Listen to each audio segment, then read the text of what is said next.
నమస్తే welcome to KTV news ముందుగా headlines political governance తోనే రాష్ట్రంలో నిజమైన అభివృద్ధి సాధ్యమవుతుంది. ఇందుకోసం అధికారులు ప్రజా ప్రతినిధులు సమన్వయంతో కలిసి పనిచేయాలన్న ముఖ్యమంత్రి నారా చంద్రబాబు నాయుడు.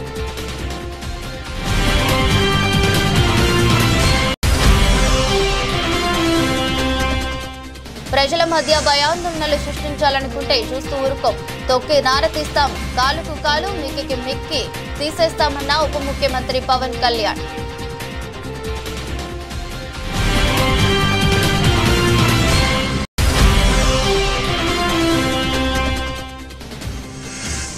ఎంజేపీ ఇంటర్ విద్యార్థులకు ఉచితంగా పాఠ్య పుస్తకాలు. మంత్రి సవిత అధ్యక్షతన ఎంజేపీ విద్యాసంస్థల సొసైటీ బోర్డు ఆఫ్ గవర్నెన్స్ సమావేశం.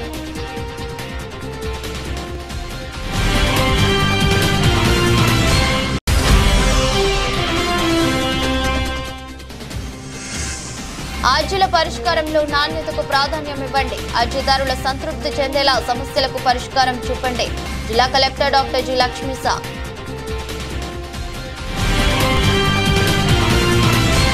పొలిటికల్ గవర్నెన్స్ తోనే రాష్ట్రంలో నిజమైన అభివృద్ధి సాధ్యమవుతుందని ముఖ్యమంత్రి నారా చంద్రబాబు నాయుడు అన్నారు.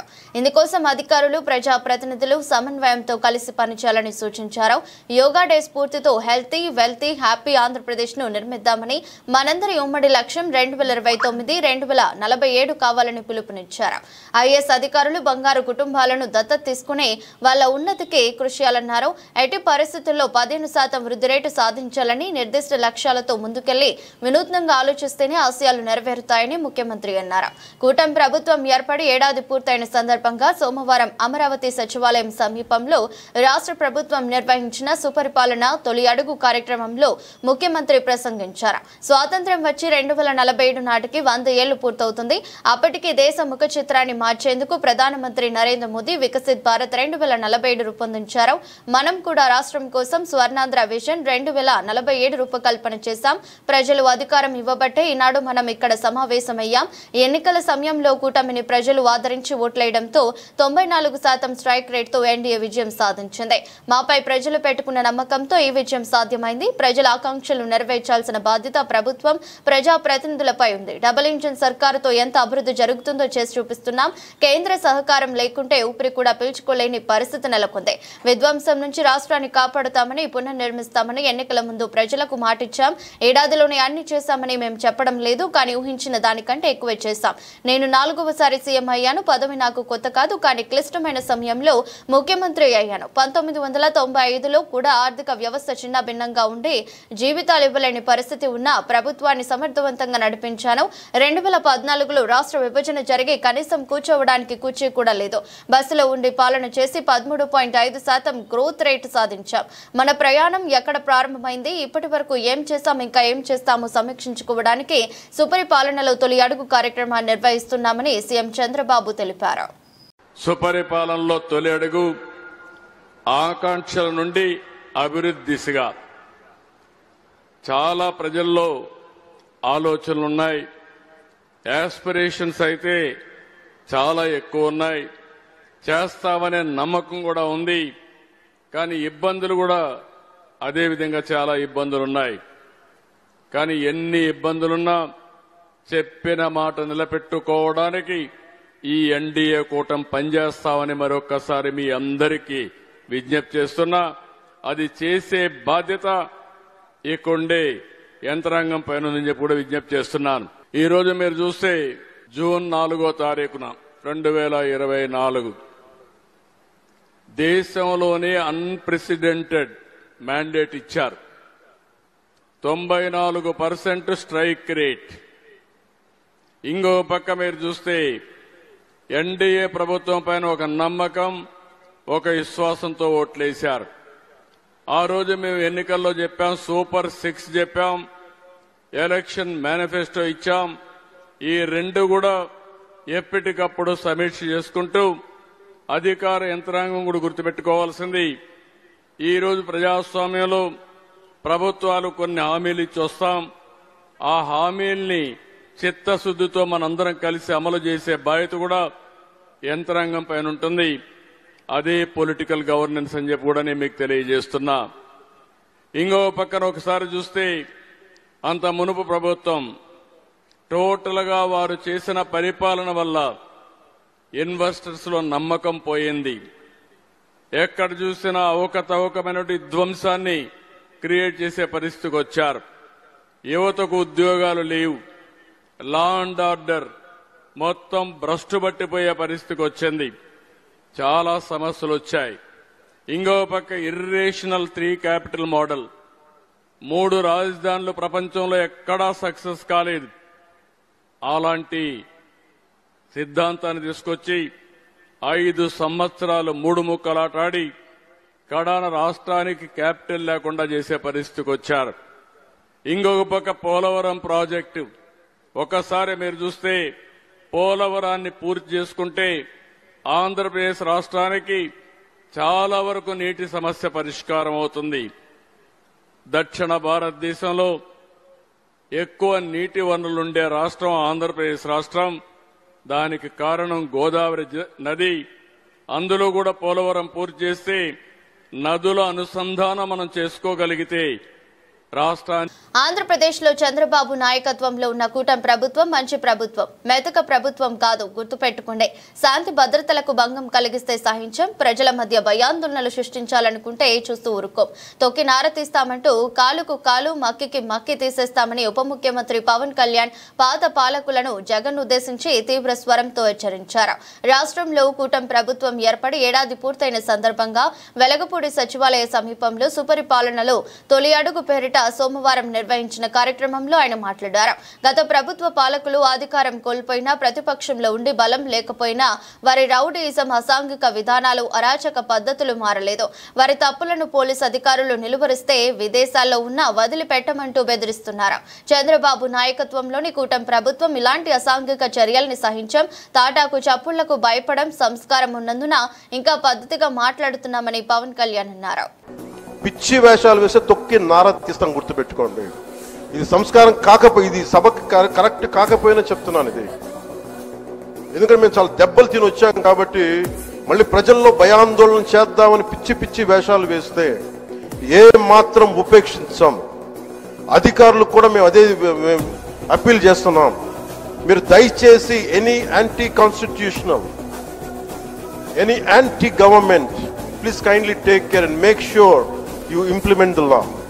Make sure it should be within the legal framework.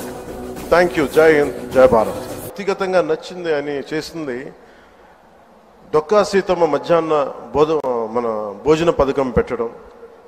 ఎంతసేపు ప్రభుత్వ పథకాలకి గత ప్రభుత్వంలో ఆయన పేర్లు పెట్టుకోవడం, వారి పేర్లు పెట్టుకోవడం కంటే కాకుండా ఎవరైతే సమాజానికి ప్రేరణగా ఉన్నారో అలాంటి వారి పేర్లు పెట్టడం మనస్ఫూర్తిగా సర్వేపల్లి రాధాకృష్ణన్ గారి మన కిట్స్, స్కూల్ కిట్స్ అందించడం, ఇలాంటి చాలా రెవల్యూషన్ నిర్ణయాలు తీసుకున్న నారా లోకేష్ గారికి నా ప్రత్యేకంగా నా ధన్యవాదాలు తెలియజేస్తాను.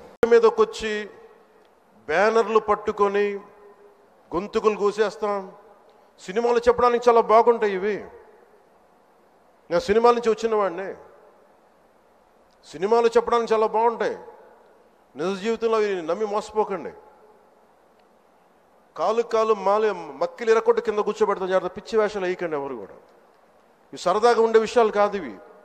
శాంతి భద్రతలను ఏమాత్రం క్షీణిస్తే చిన్నపాటిది కూడా సహించం. మీకు బలంగా తెలియజేస్తాను ప్రజలందరికీ కూడా. ఎంజేపీ జూనియర్ కళాశాల విద్యార్థులకు ఉచితంగా పాఠ్య పుస్తకాలు రాష్ట్ర బీసీ సంక్షేమ శాఖ మంత్రి ఏ సవిత తెలిపారు. 13 ఉమ్మడి జిల్లాల్లో డిస్ట్రిక్ట్ కోఆర్డినేటర్ పోస్టులు కూడా భర్తీ చేయనున్నట్లు వెల్లడించారు. ఆర్ట్, క్రాఫ్ట్, సంగీత టీచర్లకు టీజీటీ స్కేల్ వర్తింపు చేయనున్నామన్నారు. అమరావతిలోని రాష్ట్ర సచివాలయంలో మంత్రి సవిత అధ్యక్షతన మహాత్మా జ్యోతిబా ఫులే బీసీ గురుకుల విద్యా సంస్థల సొసైటీ బోర్డ్ ఆఫ్ గవర్నెన్స్ సమావేశం సోమవారం జరిగింది. సమావేశంలో ఆర్థికేతర సంబంధమైన 36 అంశాలపై చర్చించి కీలక నిర్ణయాలు తీసుకున్నారు. కొన్ని అంశాలను సీఎం చంద్రబాబు దృష్టికి తీసుకెళ్లాలని నిర్ణయించగా మరికొన్ని అంశాలపై ఆమోదం తెలిపారు. ముందుగా 10th ఇంటర్ ఫలితాల్లో అత్యుత్తమ ఫలితాలు సాధించడంపై సిబ్బందిని మంత్రి సవిత ప్రశంసించారు. ప్రస్తుత విద్యా సంవత్సరంలోనూ మరింత పర్సెంటేజ్ సాధించేలా ఇప్పటి నుంచే ప్రణాళికలు సిద్ధం చేసుకోవాలని దిశానిర్దేశం చేశారు. ఎంజేపీ స్కూల్లో పనిచేస్తున్న స్టాఫ్ నర్సు, ఆర్ట్, క్రాఫ్ట్, సంగీత టీచర్లకు కూటమి ప్రభుత్వం గుడ్ న్యూస్ చెప్పింది. స్టాఫ్ నర్సు, ఆర్ట్, క్రాఫ్ట్, సంగీత టీచర్లకు దశల వారీగా టీజీటీ స్కేల్ అందజేయాలని ఎంజేపీ గురుకుల విద్యా సంస్థలు సొసైటీ బోర్డ్ ఆఫ్ గవర్నెన్స్ సమావేశంలో ఆమోదం తెలిపారు. ఎంజేపీ విద్యా సంస్థల్లో చదువుతూ ప్రమాదవశాత్తు ఎవరైనా విద్యార్థి మరణిస్తే బాధిత కుటుంబానికి అండగా నిలవాలని బోర్డ్ ఆఫ్ గవర్నెన్స్ సమావేశంలో నిర్ణయించారు. 3 లక్షల నష్టపరిహారంతో పాటు దహన సంస్కారాలకు 10,000 అందించాలని సమావేశంలో చర్చించారు. ఈ విషయాన్ని సీఎం చంద్రబాబు దృష్టికి తీసుకెళ్లి అనుమతులు తీసుకుంటామని మంత్రి సవిత తెలిపారు.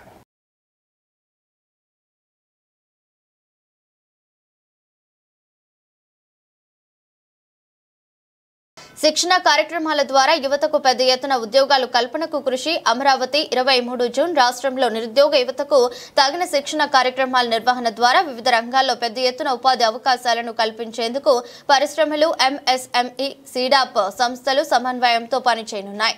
సోమవారం రాష్ట్ర సచివాలయంలో 20 సూత్రాల కార్యక్రమం chairman Lanka Dinakar, MSME chairman Sivasankar, SEEDAP chairman Deepak రెడ్డిలు సంయుక్తంగా మీడియా సమావేశం నిర్వహించారు. ఈ సందర్భంగా 20 సూత్రాల కార్యక్రమం చైర్మన్ లంకా దినకర్ మాట్లాడుతూ రాష్ట్రంలో కూటమి ప్రభుత్వం ఏడాది పాలన పూర్తయిందని, ఏడాది కాలంలో రాష్ట్రానికి 9,30,000 కోట్ల రూపాయలు విలువైన పెట్టుబడులు వచ్చాయని గుర్తు చేశారు. 5 ఏళ్లలో 20 లక్షల మంది నిరుద్యోగ యువతకు ఉద్యోగ అవకాశాల కల్పన లక్ష్యంగా ఈ ప్రభుత్వం పనిచేస్తుందని పేర్కొన్నారు. అందుకు అనుగుణంగా చిన్న మధ్య తరహా పరిశ్రమలు, ఎంఎస్సీల ప్రోత్సాహానికి పెద్ద ఎత్తున చర్యలు తీసుకుంటోందని, దానిలో భాగంగానే ఈజ్ ఆఫ్ డూయింగ్ నుంచి స్పీచ్ ఆఫ్ బిజినెస్ వైపు అడుగులు పడుతున్నాయన్నారు. ఇప్పటి వరకు ఉద్యోగాల కల్పనకు కృషి చేయాల్సిన ఆయా విభాగాల మధ్య సరైన సమన్వయం, సమాచార లోపం కొరవడిందని, ఆ లోపాన్ని సరిదిద్దేందుకు ఇకపై పరిశ్రమలు, ఎంఎస్ఎంఈ, సీడాప్ వంటి విభాగాలు సమాచారాన్ని పరస్పరం పంచుకోవడంతో పాటు సమన్వయంతో పనిచేసేందుకు ముందుకు వచ్చాయని అన్నారు. ఇందుకు సంబంధించి ఎంఎస్ఎంఈ, సీడాప్ ప్రణాళిక విభాగాల అధికారులతో సచివాలయంలో ఆయా సంస్థల చైర్మన్లు, అధికారులతో సమీక్షించామని చెప్పారు. సమావేశానికి విచ్చేసినటువంటి ప్రింట్ అండ్ ఎలక్ట్రానిక్ మీడియా మిత్రులందరికీ కూడా నమస్కారాలు. ముఖ్యంగా 1 సంవత్సరం కూటమి ప్రభుత్వ పాలన పూర్తి అయినటువంటి పరిస్థితి, ఏ విధంగా ఉద్యోగ ఉపాధి అవకాశాల్లో ప్రభుత్వం తీసుకుంటున్నటువంటి చర్యల వల్ల చిన్న మధ్య తరహా పరిశ్రమలు వెనుకబడినటువంటి జిల్లాల్లో ఏ విధమైనటువంటి పురోగతి సాధిస్తూ ఉంది, ప్రభుత్వం ఏ విధమైనటువంటి కార్యాచరణలు తీసుకోవాలి అనేటటువంటి అంశాలని సమీక్ష చేయటం కోసం ఈరోజు ఎంఎస్ఎంఈ చైర్మన్ శివశంకర్ గారిని, అలాగే సీడాప్ చైర్మన్ దీపక్ రెడ్డి గారిని, వీరందరినీ కూడా సమన్వయపరుచుకొని మేము మాట్లాడుకోవటం జరిగింది. ముందు ఏ విధంగా శాఖల మధ్య సమన్వయం ఉండాలి, సమాచార తెలియజేసేటటువంటి విధానం ఉండాలి, తద్వారా కన్వర్జెన్స్ ఒక సమ్మిళితమైనటువంటి వృద్ధిని నమోదు చేయడానికి అవకాశం కలిగే విధంగా ఉంటుంది అనేటటువంటి అంశాల మీద ఈరోజు సమీక్ష చేయటం జరిగింది. దీనికి సంబంధించి 20 సూత్రాల కార్యక్రమాల అమలు చైర్మన్గా నేను, నాతో పాటు మిత్రులు ఎంఎస్ఎంఈ చైర్మన్, సీడప్ చైర్మన్ ఇద్దరు కూడా హాజరు కావడం జరిగింది. అధికారులు విశ్వా గారు, సిఇఓ ఎంఎస్ఎంఈ వారు కూడా ఈ యొక్క సమీక్షా సమావేశానికి హాజరు కావడం జరిగింది. అలాగే విజయరత్నం గారు, జాయింట్ డైరెక్టర్ ఇండస్ట్రీస్ వారు హాజరు కావడం జరిగింది. రాంబాబు గారు, ప్లానింగ్ డైరెక్టర్ వారు హాజరు కావడం జరిగింది. ముఖ్య ఉద్దేశము ఏదైతే ఈజ్ ఆఫ్ డూయింగ్ బిజినెస్ నుంచి స్పీడ్ ఆఫ్ డూయింగ్ బిజినెస్ వైపు అడుగులు పడుతున్నటువంటి క్రమంలో ముఖ్యమంత్రి చంద్రబాబు నాయుడు గారు విజన్ స్వర్ణాంధ్ర 2047 ప్రధానమంత్రి నరేంద్ర మోడీ గారి యొక్క వారి స్ఫూర్తి ఏదైతే ఉందో వికసిత భారత్ ఇంప్లిమెంటేషన్ ప్రోగ్రాంలో వికసిత భారత్గా రూపాంతరం చెందడానికి స్వర్ణాంధ్ర యొక్క భాగస్వామ్యం ఏదైతే ఉందో దానికి అవసరమైనటువంటి కీలకమైనటువంటిది పరిశ్రమలకి సంబంధించి ముఖ్యంగా సూక్ష్మ, చిన్న, మధ్య తరహా పరిశ్రమలు వెనుకబడినటువంటి జిల్లాలు మనందరికీ తెలుసు. పాత 4 రాయలసీమ జిల్లాలు, 3 ఉత్తరాంధ్ర జిల్లాలు, ప్రకాశం జిల్లా కూడా 8 జిల్లాలు కూడా వెనుకబడినటువంటి జిల్లాలుగా ఉన్నటువంటి పరిస్థితి. ఈ అంశాలని లోతుగా వీరితోటి సమీక్ష చేసి వారి దగ్గర నుంచి నివేదికలు కోరటం జరిగింది. ఇప్పటికే ఎంఎస్ఎంఈకి సంబంధించి ముఖ్యంగా దాని సమాచారం డాటా ఏదైతే ఉందో ఆ సమాచారాన్ని సేకరించేదానికి సర్వే చేయటము 8 లక్షలకు పైగా ఎంఎస్ఎంఈలు రాష్ట్రంలో ఉన్నటువంటి పరిస్థితి, ఏ రంగాల్లో ఉన్నాయనేటువంటి డాటాని కూడా తయారు చేయమంటే అది కూడా రాబోయే ఒక నెలలో కూడా పూర్తయ్యేటటువంటి పరిస్థితి. ఏదైతే ముఖ్యంగా దేశ స్థూల జాతీయ ఉత్పత్తిలో జీడిపిలో 30% ఎంఎస్ఎంఈల వాటా ఉంది.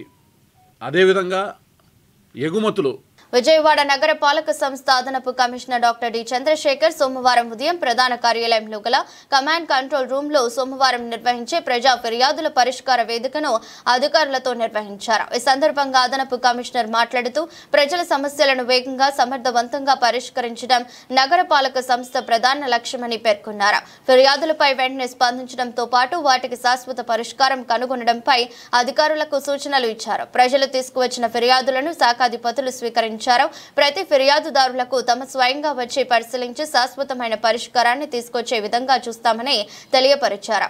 ఈ సోమవారం నిర్వహించిన ప్రజా ఫిర్యాదుల పరిష్కార వేదికలో 16 ఫిర్యాదులు అందగా అందులో పట్టణ ప్రణాళిక సంబంధించినవి 2, ఇంజనీరింగ్ 8, రెవెన్యూ సంబంధించినవి 3, వైద్య మరియు ఆరోగ్యం 1, హార్టికల్చర్ 1, ఎస్టేట్ 1 మొత్తం కలిపి 16 ఫిర్యాదులను అందుకున్నారు అధికారులు. కార్యక్రమంలో chief city planner Sanjay Ratnakumar, chief engineer R Srinath Reddy, superintendent ఇంజనీర్లు P Satyakumari, P Satyanarayana, district fire officer Malyadri, veterinary assistant surgeon doctor B Somasekhar Reddy తదితరులు పాల్గొన్నారు.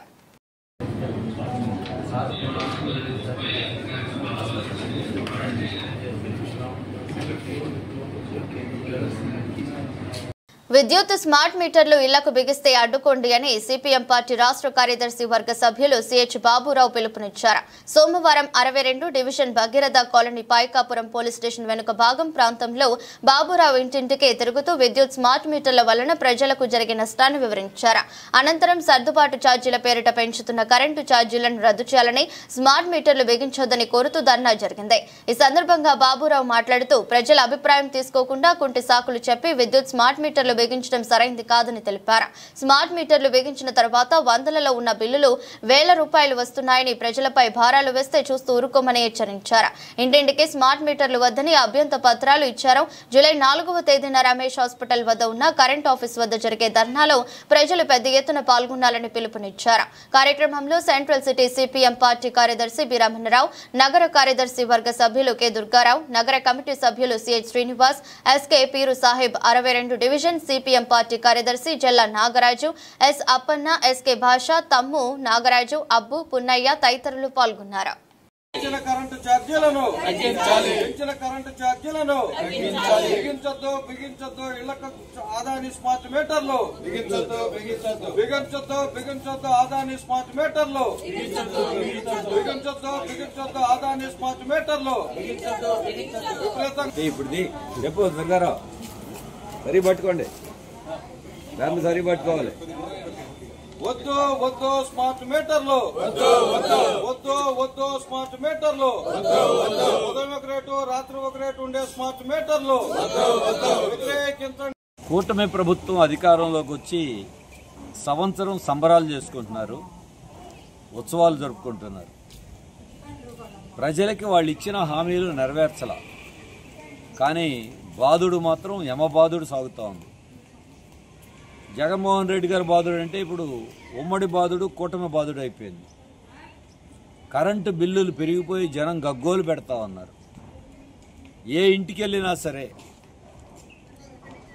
అదనంగా 4 రకాల సర్దుబాటు ఛార్జీలు జనం నెత్తిన ప్రతి నెల ప్రతి ఒక్కరి మీద వేస్తూ ఉన్నారు. ఇదే నా సంవత్సర పాలన గొప్పతనం. 15,485 కోట్ల రూపాయలు సంవత్సరం పూర్తయిన తర్వాత తల్లికి వందనం ఇచ్చామన్నారు, అది కూడా 8,000 కోట్లు ఇచ్చింది. 8,000 కోట్లు కరెంటు పేరుతో వేసిందే 15,000 కోట్ల రూపాయల భారం ఉంది. ఒక్క కరెంటే కాదు, ఇంటి పన్నులు, ఇంకొక వైపున రిజిస్ట్రేషన్ ఛార్జీలు, నిత్యావసర వస్తువుల ధరలు, ఇలా విపరీతంగా అన్నీ పెరిగిపోయినాయి. పెరిగిన భారాలు ఎక్కువ, ప్రజలకు చేసినటువంటిది స్వల్పం. దానికి తోడు గ్యాస్ పేరుతోనూ ఇతర రూపాయలు ఇస్తున్న సంక్షేమ పథకాలు లేవు. ఇప్పుడు మళ్ళీ అదనంగా హామీలు అమలు చేయబోగా స్మార్ట్ మీటర్ల పేరుతో కరెంటుకి అన్నిళ్ళకి స్మార్ట్ మీటర్లు బిగిస్తూ ఉన్నారు. అదానీ కంపెనీని బాగు చేయడానికి ప్రభుత్వం అడ్డగోలుగా దోచిపెడతా ఉంది. వాళ్ళకి మోడీ గారు చెప్పినట్టు వైసీపీ సంతకాలు పెట్టింది, చంద్రబాబు గారు పవన్ కళ్యాణ్ గారు అమలు చేస్తూ ఉన్నారు. ఇది ఏదో పేదల ప్రభుత్వం, ప్రజాప్రభుత్వం అన్నారు. ఇది పేదల ప్రభుత్వం కాదు, ఇది ప్రజల ప్రభుత్వం కాదు, ఇది అదానీ ప్రభుత్వం లాగా మారిపోయింది, కార్పొరేట్ సర్కార్ లాగా మారిపోయింది. అటు కేంద్రమో రాష్ట్రమో మేమంతా ఎన్డీఏ రాష్ట్రానికి ఏదో ఒరుగుతుంది, డబుల్ ఇంజిన్ త్రిబుల్ ఇంజిన్ అన్నారు. ఈ డబుల్ ఇంజిన్ త్రిబుల్ ఇంజిన్ అదానికి దోచిపెట్టడానికి 2 ఇంజిన్లు పనిచేస్తాయి తప్ప ప్రజలకు మాత్రం ఏ రకమైంది లేదు. ఇందులో అందరూ దొంగలే. అందుముందు మోడీ గారు చెప్పారు, జగన్ గారు అమలు చేశారు. ఇప్పుడు చంద్రబాబు గారు, పవన్ కళ్యాణ్ గారు దీన్ని కొనసాగిస్తారు. దీంట్లో ఎవరు తేడా ఎక్కడుంది? వాళ్ళు గవర్నమెంట్లో ఉన్నప్పుడు వాళ్ళు, వీళ్ళు గవర్నమెంట్లో ఉన్నప్పుడు వీళ్ళు. ఇప్పుడు ఏదో అంతా వాళ్ళు నరుకుతాం, ఏళ్ళని నరుకుతాం ఈ భాష మాట్లాడుతున్నారు. ఎవరు నరుకుంటారో తెలియదు కానీ జనాన్ని మాత్రం రోజు నరుకుతున్నారు. ఈ కరెంటు పేరుతో షాక్ ఇస్తున్నారు, ఛార్జీల పేరుతో విపరీతమైన భారం పెరిగిపోతుంది. అందుకే వీళ్ళందరూ ఈ స్మార్ట్ మీటర్లని అడ్డుకొని అదానీ దోపిడీకి అడ్డుకట్ట వేయాల్సిన అవసరం ఉంది. స్మార్ట్ మీటర్లకు వ్యతిరేకంగా సిపిఎం రాష్ట్ర వ్యాప్తంగా పోరాడుతున్నాం. అందులో భాగంగా జూలై 4వ తారీఖున విజయవాడలో సిపిడిసిఎల్ ఆఫీస్ దగ్గర పెద్ద ఎత్తున ఆందోళన, పోరుబాట సిపిఎం చేపట్టింది. వేల సంతకాలతో, వేల మంది అర్జీలతో స్మార్ట్ మీటర్లను అడ్డుకుంటామని ప్రభుత్వాన్ని హెచ్చరించే దాంట్లో భాగంగా ఈ ఆందోళన సాగుతూ ఉంది. ప్రజల గోడు విని కరెంటు భారాలు తగ్గించాలి, స్మార్ట్ మీటర్లు ఆపాలని సిపిఎం తరఫున డిమాండ్ చేస్తూ దీని మీద మా ఉద్యమాన్ని ఉధృతం చేస్తాం. ఇతర హామీలు కూడా అమలు చేయాలని సిపిఎంగా డిమాండ్ చేస్తాం. అర్జీల పరిష్కారంలో నాణ్యతకు సంతృప్తి స్థాయికి ప్రాధాన్యం ఇవ్వాలని, అలసత్వాన్ని ఎట్టి పరిస్థితుల్లోనూ సహించబోనని, పునరావృతం కాకుండా అర్జీలకు పరిష్కారం చూపాలని కలెక్టర్ డాక్టర్ జి లక్ష్మీస అధికారులను ఆదేశించారు. పబ్లిక్ గ్రీవెన్స్ రిడ్రెసల్ సిస్టమ్ కార్యక్రమంలో భాగంగా సోమవారం కలెక్టరేట్ శ్రీ పింగళి వెంకయ్య సమావేశ మందిరంలో జిల్లా collector doctor G Lakshmisha, joint collector S Ilakkiya ప్రజల నుంచి అర్జీలు స్వీకరించారు. ఈ సందర్భంగా జిల్లా కలెక్టర్ మాట్లాడుతూ ప్రజలు ఎదుర్కొంటున్న సమస్యలను అధికారుల దృష్టికి తీసుకువస్తే పరిష్కార మార్గం లభిస్తుందని ఎంతో ఆశతో గ్రీవెన్స్ సెల్ ను ఆశ్రయిస్తున్నారన్నారు. వారి నమ్మకానికి మరింత బలం చేకూర్చే విధంగా నాణ్యత ప్రమాణాలతో పునరావృతం కాకుండా అర్జీదారుడు సంతృప్తి చెందేలా నిర్దేశించిన సమయానికి సమస్యలకు పరిష్కారం చూపాల్సిందేనని, ఈ విషయంలో ఏమాత్రం అలసత్వం వహించినా సహించబోనని కలెక్టర్ అధికారులను హెచ్చరించారు. మానవతా దృక్పథంతో, సానుకూలతతో సమస్యలను పరిష్కరించడంపై దృష్టి పెట్టాలన్నారు. స్వీకరించిన అర్జీలకు సంబంధించి కేంద్ర స్థాయి అధికారులు, సిబ్బంది నుండి స్పష్టమైన సమాచారం తీసుకుని సమస్యలను పరిష్కరించి అర్జీదారులను సంతృప్తి పరచడమే లక్ష్యంగా అధికారులు పనిచేసి ప్రభుత్వ లక్ష్యాన్ని నెరవేర్చాలన్నారు. ఇకపై అర్జీల పరిష్కారంపై తాను ప్రతిరోజు సమీక్ష నిర్వహిస్తానని, అర్జీల పరిష్కారంలో సరైన కారణం లేకుండా జాప్యం జరిగినా, నాణ్యత లేకున్నా చర్యలు తప్పవని జిల్లా కలెక్టర్ లక్ష్మీస తెలిపారు.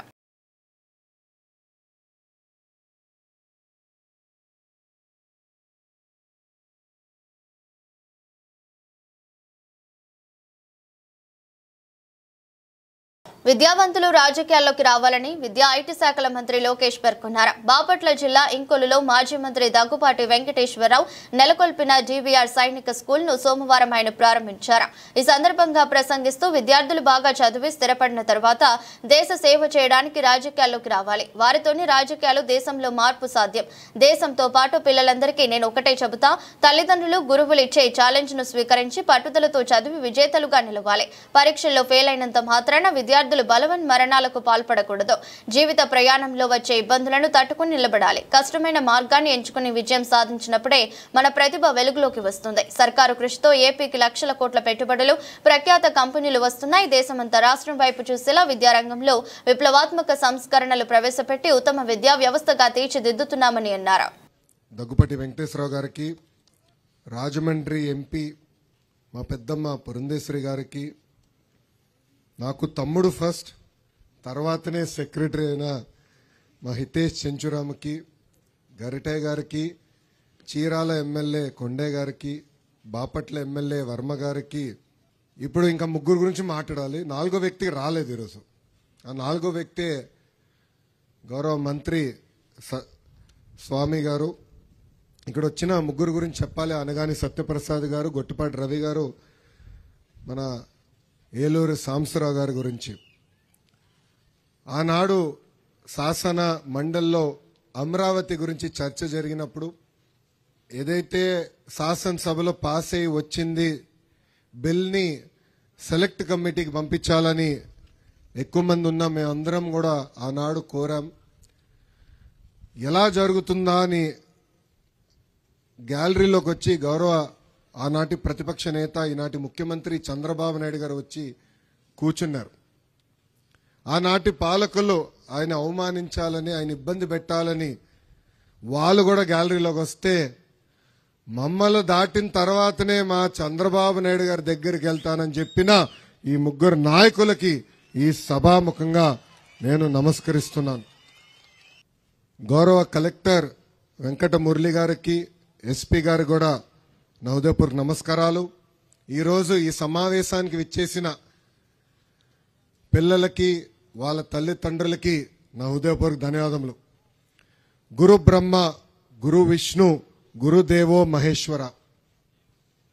పుట్టిన దగ్గర నుంచి చనిపోయే వరకు మన జీవితంలో గురువులు కీలక పాత్ర వహిస్తారు.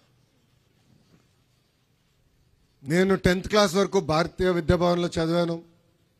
ఆనాడు ఉన్న మా ఉపాధ్యాయులు కానీ, 11th 12th లిటిల్ ఫ్లవర్లో చదివినప్పుడు ఆనాడున్న టీచర్లు కానివ్వండి, ఏకంగా కార్నిగి మెలన్కి వెళ్ళినప్పుడు నా గురువుగా ఉన్న ప్రొఫెసర్ రాజిరెడ్డి గారు కానివ్వండి, ఇప్పుడు కూడా నా జీవిత ప్రయాణంలో ఎంతోమంది గురువులు నాకు సలహా సూచనలు ఇస్తూ ఉంటారు. అందుకే గురువులు అనేవారు దేవుడికి సమానం. గౌరవించాల్సిన బాధ్యత మనందరి పైన ఉంటుందని ఇక్కడున్న పిల్లలందరికీ నేను తెలియజేస్తున్నా. అంతేకాకుండా మన జీవితంలో అన్కండిషనల్గా మనం ప్రేమించేది మన తల్లి. ఈరోజు పెద్దలు డాక్టర్ వెంకటేశ్వరరావు గారు సుందర్ పిచ్చే గారి గురించి చెప్తుంటే నిజంగానే నేను ఆశ్చర్యపోయా. కానీ మన ఇంట్లో తల్లుల త్యాగాల వల్ల మనందరం చదువుకోగలుగుతున్నాం. తల్లుల త్యాగాల వల్ల మనం ఈరోజు ఈ స్థాయికి వస్తున్నాం. అందుకే మనందరం తల్లిని గౌరవించాలా. ఇల్లు దాటే ముందర తప్పనిసరిగా తల్లి ఆశీర్వాదం తీసుకుని బయలుదేరాలని ఇక్కడున్న పిల్లలందరినీ కూడా నేను కోరుకుంటాం జరుగుతుంది. ఈరోజు నిజంగానే నాకు చాలా ఆనందంగా ఉంది. పెద్దలు డాక్టర్ వెంకటేశ్వరరావు గారి నాయకత్వంలో ఈరోజు ఈ సైనిక్ స్కూల్ ఏర్పాటు చేసి మారుమూల ప్రాంతానికి ఏకంగా ఒక సైనిక్ స్కూల్ తీసుకొస్తాం జరిగింది. నేను బలంగా నమ్మేది పేదరికం నుంచి మనం బయటికి రావాలి, కుటుంబాలు బయటికి రావాలంటే అద్భుతమైన విద్య అందించాల్సిన అవసరం ఉంది. విద్య వల్లనే మన జీవితాల్లో అద్భుతమైన మార్పులు అనేది వస్తుంది. ఆనాడు ఒక విజనరీ వ్యక్తి దగ్గుపాటి చెంచురామయ్య గారు, అంటే దగ్గుపాటి వెంకటేశ్వరరావు గారి తండ్రి, విద్య శక్తి ఏంటో తెలుసుకుని 1980లోనే ఒక అద్భుతమైన విద్యా సంస్థలు ఏర్పాటు చేశారు. దాంట్లో భాగంగా జూనియర్ కళాశాలలేమి, అంగన్వాడీలను ప్రభుత్వ ఉద్యోగులు అనే నమోదును తొలగించాలని, సంక్షేమ పథకాలు అమలు చేయాలని ఆంధ్రప్రదేశ్ అంగన్వాడీ వర్కర్స్ మరియు హెల్పర్స్ యూనియన్ ప్రధాన కార్యదర్శి సుబ్బరావమ్మ డిమాండ్ చేశారు. అంగన్వాడీ పిల్లలకు తల్లికి వందనం, సంక్షేమ పథకాలు అమలు చేయాలని, ఎస్ఆర్ఎస్ రద్దు చేయాలని, మినీ వర్కర్ల జీవో ఇవ్వాలని కోరారు. తమ డిమాండ్లను పరిష్కరించాలని కోరుతూ Andhra Pradesh anganwadi workers and helpers union ఆధ్వర్యంలో విజయవాడ అలంకార్ సెంటర్లో ధర్నా నిర్వహించారు. తమ డిమాండ్లు పరిష్కరించాలంటూ నినాదాలు చేశారు. ఈ సందర్భంగా యూనియన్ అధ్యక్షురాలు సుబ్బరావమ్మ మాట్లాడుతూ అంగన్వాడీ పిల్లలకు తల్లికి వందనం, సంక్షేమ పథకాలు అమలు చేయాలని, ఎస్ఆర్ఎస్ రద్దు చేయాలని, మినీ వర్కర్ల జీవో ఇవ్వాలని, రేషన్ కార్డులు ఇవ్వాలని, వేతనాలు పెంచాలని కోరారు. రాష్ట్రంలో పేద కుటుంబాలకు చెందిన వారు, పేద గర్భిణీ బాలింతలు, చిన్నపిల్లలకు అంగన్వాడీ వర్కర్లు, హెల్పర్లు, మినీ వర్కర్లు అనే సేవలు అందిస్తున్నారని చెప్పారు. అంగన్వాడీలకు పెరుగుతున్న ధరలకు అనుగుణంగా వేతనాలు పెరగలేదని చెప్పారు. అంగన్వాడీలకు సంక్షేమ పథకాలు అమలు చేయాలని సర్కులర్ జారీ చేశారని, 12,000 లోపు ఆదాయం ఉన్న వారందరికీ సంక్షేమ పథకాలు, తల్లికి వందనం అమలు చేస్తామని ప్రభుత్వం నిర్ణయించిందని, కానీ అంగన్వాడీ వర్కర్ కు 11,500, హెల్పర్, మినీ వర్కర్ కు 7,000 గౌరవ వేతనం మాత్రమే ఇస్తున్నారన్నారు. కానీ అంగన్వాడీలు ప్రభుత్వ ఉద్యోగులుగా నమోదైనందున వలన సంక్షేమ పథకాలు అమలు చేయడం లేదన్నారు. Subbaravamma, AP anganwadi workers and helpers union రాష్ట్ర ప్రధాన కార్యదర్శి, సిఐటి అనుబంధం. ఈరోజు రాష్ట్ర వ్యాప్తంగా అంగన్వాడీలకి సంక్షేమ పథకాలు అమలు చేయాలి అని చెప్పేసి ఆందోళనలు జరుగుతూ ఉన్నాయి. ఈరోజు అంగన్వాడీలను ప్రభుత్వ ఉద్యోగులుగా గుర్తించకుండానే వీళ్ళంతా ప్రభుత్వ ఉద్యోగులు అని చెప్పేసి సాధికారత సర్వేలో నమోదు చేశారు. ఈరోజు 10,000 లోపు ఉన్న వాళ్ళందరికీ అమలు చేస్తానని చెప్పేసి చెబుతుంది. అంగన్వాడీలకి సంక్షేమ పథకాలు అమలు చేయండి అని చెప్పేసి 2019లో సర్క్యులర్ ఇచ్చారు. ఆ సర్క్యులర్ పక్కన పెట్టారు. ఈరోజు గవర్నమెంట్ నిర్ణయించిన ఆదాయ పరిమితిని పక్కన పెట్టారు. కానీ అందరికీ ప్రభుత్వ ఉద్యోగులు అనే పేరుతోటి ఈరోజు సంక్షేమ పథకాలు అన్నీ కోత పెడుతున్నారు. తల్లికి వందనం లేదు, రేషన్ కార్డు లేదు, ఈరోజు వికలాంగులు విడోలకి పెన్షన్ లేవు. చివరికి రిటైర్డ్ అయిన వాళ్ళకి మామూలుగా ప్రజలందరికీ ఇచ్చే పెన్షన్ కూడా ఇవ్వకుండా ఇబ్బందులు పెడతా ఉన్నారు. అట్లనే పిల్లలకి విద్యా దీవెన లేకుండా ఇబ్బందులు పెడతా ఉన్నారు. ప్రభుత్వాన్ని మేము ఈ సందర్భంగా డిమాండ్ చేస్తూ ఉన్నాం. అంగన్వాడీలని ప్రభుత్వ ఉద్యోగులుగా గుర్తించి వాళ్ళకి అందరికీ ఇచ్చే బెనిఫిట్స్ అన్నా ఇవ్వండి, లేకపోతే కనీసం సంక్షేమ పథకాలైనా అమలు చేయండి అని చెప్పేసి మేము డిమాండ్ చేస్తూ ఉన్నాం. దీనికోసం అంగన్వాడీ యూనియన్లు వెంటనే చర్చలు పిలిచి సంక్షేమ పథకాల అమలుకు సర్క్యులర్ జారీ చేయాలి అని చెప్పేసి డిమాండ్ చేస్తూ ఉన్నాం. రెండవది, ఈరోజు మీ అందరికీ తెలుసు, రాష్ట్ర వ్యాప్తంగా పెద్ద ఎత్తున 42 రోజుల సమ్మె సందర్భంగా అంగన్వాడీలకి జూలై నెలలో వేతనాలు పెంచాలని చెప్పేసి మినిట్స్ ఇచ్చారు. ఈ ప్రభుత్వం వచ్చిన తర్వాత మా కోరికలు నెరవేరుతాయి అని చెప్పేసి ఆశించాం. కానీ ఏమాత్రం ఈ రోజుకి దాని గురించి పట్టించుకునే పరిస్థితి లేదు. అందుకని అంగన్వాడీలకు వెంటనే వేతనాలు పెంచాలి, మినీ సెంటర్లు మెయిన్ సెంటర్లుగా మార్పు చేస్తూ జీవో ఇవ్వాలి, ఎఫ్ఆర్ఎస్ రద్దు చేయాలి, లేకపోతే మరొక పోరాటానికి అంగన్వాడీలు అందరూ సిద్ధమవుతారని చెప్పేసి కూడా ఈ సందర్భంగా ఈ ప్రభుత్వాన్ని హెచ్చరిక చేస్తా ఉన్నాం. విజయవాడ ప్రెస్ క్లబ్ మాదే అంటూ ప్రెస్ క్లబ్ లోకి వచ్చే వేరే సంఘం జర్నలిస్టులను ఏపీయూడబ్ల్యూజే నాయకులు ఇబ్బంది పెడుతున్న దృష్ట్యా ప్రెస్ క్లబ్ సాధన సమితి నాయకులు విజయవాడ పోలీస్ కమిషనర్ రాజశేఖర్ బాబు, విజయవాడ డీసీపీ శ్రీమతి ఉదయ రాణిలకు ఫిర్యాదు చేశారు. విజయవాడ జర్నలిస్టుల సంక్షేమం కోసం అలనాటి సీనియర్ జర్నలిస్ట్ పెద్దల నేతృత్వంలో జూలై 1971లో అప్పటి ముఖ్యమంత్రి దివంగత కాసు బ్రహ్మానందరెడ్డి ప్రెస్ క్లబ్ విజయవాడకు శంకుస్థాపన చేశారని, అయితే ప్రెస్ క్లబ్ మాదే అంటున్న ఏపీయూడబ్ల్యూజే హైదరాబాద్ లో ఏప్రిల్ 1975లో రిజిస్ట్రేషన్ అయినట్టుగా డాక్యుమెంట్స్ కనబడుతున్నాయని సిపి దృష్టికి తీసుకెళ్లారు. 1971లో శంకుస్థాపన జరిగిన ప్రెస్ క్లబ్ 1975లో రిజిస్టర్ అయిన ఏపీయూడబ్ల్యూజేకు ఎలా చెందుతుంది? అదేవిధంగా అలనాటి నేటి ముఖ్యమంత్రి చంద్రబాబు నాయుడు 1995లో ప్రెస్ క్లబ్ పేరుతోనే మొదటి అంతస్తును ప్రారంభించి ఉన్నారని, ప్రస్తుతం ప్రెస్ క్లబ్ లో ఉన్న 1971 శిలాఫలకంలో గాని 1995 శిలాఫలకంలో గాని ఎక్కడా కూడా ఏపీయూడబ్ల్యూజే అనుబంధమని ప్రస్తావన రాలేదన్నారు. ఇక ఏపీయూడబ్ల్యూజే చెబుతున్న ప్రెస్ క్లబ్ రిజిస్ట్రేషన్ 1264/218లో ప్రెస్ క్లబ్ తమ అనుబంధ అంటూ రిజిస్ట్రేషన్ చేసుకున్నారని, 1971లో శంకుస్థాపన జరిగిన ప్రెస్ క్లబ్ 2018లో కొంతమంది కలిసి చేసుకున్న రిజిస్ట్రేషన్ ఎలా న్యాయసమ్మతమని సాధన సమితి నేతలు కమిషనర్ కు తెలిపారు. ఈ విషయంలో గత 2 సంవత్సరాల క్రితమే అప్పటి సబ్ కలెక్టర్ నివేదికను కలెక్టర్ గారికి ఇచ్చి ఉన్నారన్నారు. ఆయన ఏపీయూడబ్ల్యూజే నాయకులు కూడా మీ దృష్టికి తీసుకువచ్చారు కాబట్టి మీరు కూడా దయచేసి నిజాలు తేల్చవలసిందిగా విజ్ఞప్తి చేశారు. జర్నలిస్టు యూనియన్లుగా పేరు చెప్పుకున్న నాయకులందరికీ కూడా నేను చెప్పేది ఏంటంటే, సమాజంలో ఎవరికైనా అన్యాయం జరిగితే జర్నలిస్టు దగ్గర పరిగెత్తుకుంటూ వస్తారు. జర్నలిస్టులు న్యాయం చేస్తారని ఒక నమ్మకంతో. అయితే జర్నలిస్టులే అసలు అన్యాయం పాల్పడుతున్నప్పుడు ఆ మిగతా జర్నలిస్టుల పరిస్థితి ఏంటి? ఒకటి, మనం నీతులు చేయడానికి కాదు, సహాయం చేయడానికి, ఎదుటోళ్ళు అర్థం చేసుకోవడానికి, మన హక్కుల్ని ఎదుటోళ్ళు హరించుతున్నారనే ఫీలింగ్లో మేము లేకోకుండా సక్రమంగా ఇప్పటికైనా సరే సామరస్యపూర్తంగా పోదాం. అంతేగాని ఒకళ్ళ మీద రెచ్చకుంటే వచ్చేదేంటి? మనం సమాజానికి ఏమి ఇస్తున్నాం? ఏదన్నా ఒక సీన్ చూపించినప్పుడు అది చేస్తే బాగుండు, ఇది చేస్తే బాగుండు, మరి రకరకాల సలహాలు ఇస్తామే మనము. మరి మన పరిస్థితులు ఏంటి? మనకి వేరే వాళ్ళు సలహా ఇచ్చే ధ్యానస్థితికి మనం దిగజారకూడదని అందరం జాగ్రత్తగా మంచి మనసుతో అందరం కలిసికట్టుగా ఉందామని మేము మీ అందరికీ స్వాగతం పలుకుతున్నాం.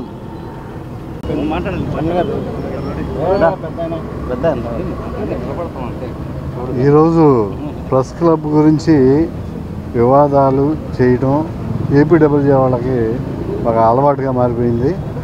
మేము సామరస్యంగా సబ్ కలెక్టర్ కాడి నుంచి, కలెక్టర్ దగ్గర కాడి నుంచి, ఎస్సీపీ కానీ అందరికీ విజ్ఞప్తులు చేసుకుంటూ వస్తూ ఉంటే వాళ్ళు ప్రెస్ క్లబ్కి ఎవరు వచ్చినా ఇది మీరు రాకూడదని చెప్పే విధానంలో వాళ్ళు దాడులు చేయడం, లేకపోతే బయట పంపించేయడం, అక్కడ ప్రెస్ మీట్ జరిగితే రానివ్వకుండా అడ్డుకోవడం, తోటి జర్నలిస్టులని అడ్డుకోవాల్సినంత అవసరం ఏమొచ్చిందని చెప్పి ఈ సందర్భంగా మేము అడుగుతున్నాం. అలాగే ప్రెస్ క్లబ్ అందరిది అయినప్పుడు అందరూ వస్తారు, అందరూ కూర్చుంటారు, అందరూ దానిలో పాలు పంచుకుంటారు.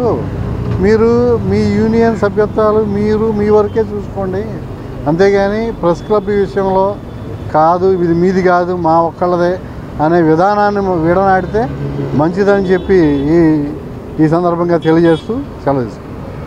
వార్తలు ముగించే ముందు మరోసారి హెడ్లైన్స్. పొలిటికల్ గవర్నెన్స్ తోనే రాష్ట్రంలో నిజమైన అభివృద్ధి సాధ్యమవుతుంది. ఇందుకోసం అధికారులు, ప్రజాప్రతినిధులు సమన్వయంతో కలిసి పనిచేయాలన్న ముఖ్యమంత్రి నారా చంద్రబాబు నాయుడు.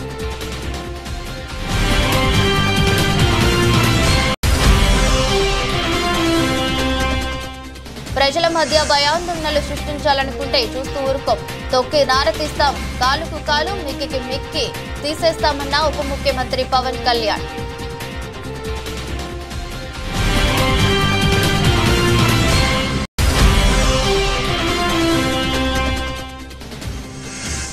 ఎంజేపీ ఇంటర్ విద్యార్థులకు ఉచితంగా పాఠ్య పుస్తకాలు. మంత్రి సవిత అధ్యక్షతన ఎంజేపీ విద్యాసంస్థల సొసైటీ బోర్డు ఆఫ్ గవర్నెన్స్ సమావేశం.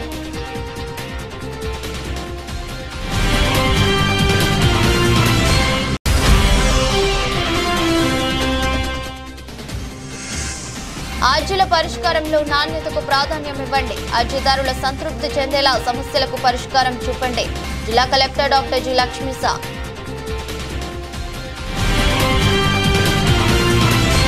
ఇది బులెటిన్. మరో బులెటిన్లో మళ్ళీ కలుద్దాం.